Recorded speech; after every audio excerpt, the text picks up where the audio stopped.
Okay, so in this section, we're going to be talking about a 30, 60, 90 triangle, and I've gone ahead and drawn it right here for you.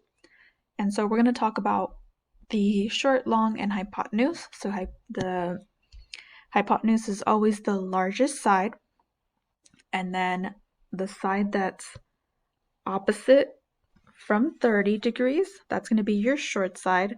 The side that's opposite from 60 degrees, that's going to be your long side. And we have some formulas to go along with that. So our hypotenuse is equal to 2 times our short side, and our long side is going to equal short times square root of 3, which could also be short square root of 3. So either one would be okay. All right, so for example number 1, it says find the missing side of the triangle. So first thing I like to do is I like to label. So the one across from 30 degrees, that's your short. The one across from 60 degrees, that is long. And then hypotenuse, that is the longest side.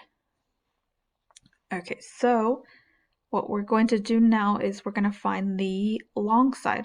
So long is equal to short times square root of 3. Short in this case is equal to 3. So that would be our answer. So x is equal to 3 square root of 3. And sometimes you'll see this instead of short, it'll say s or a. So that's another way to write the formulas out. So you could write these out with s or a. All right, so example number 2 says find the missing side. So again, first thing we're going to do is we're going to label. So this is short, long,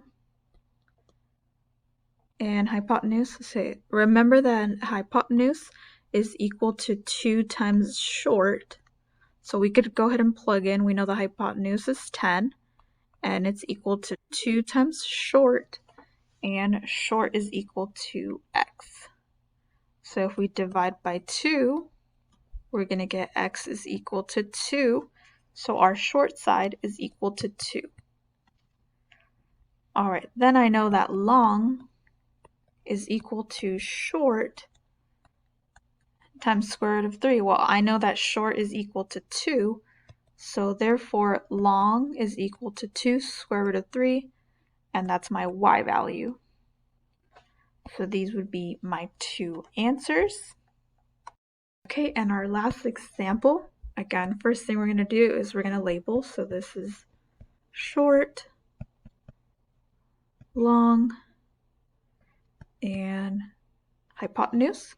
So we know that long is equal to short times square root of 3. So I know that long is already equal to 2 square root of 3, and it's equal to short times square root of 3. So therefore, short is equal to 2. So then x is equal to 2. All right, then hypotenuse is equal times 2 times short, and then short in this case is equal to 2, so it's 2 times 2. So y equals 4. And it does take a little bit of practice, so you might just need to practice a little bit more, and then eventually you'll get the hang of it.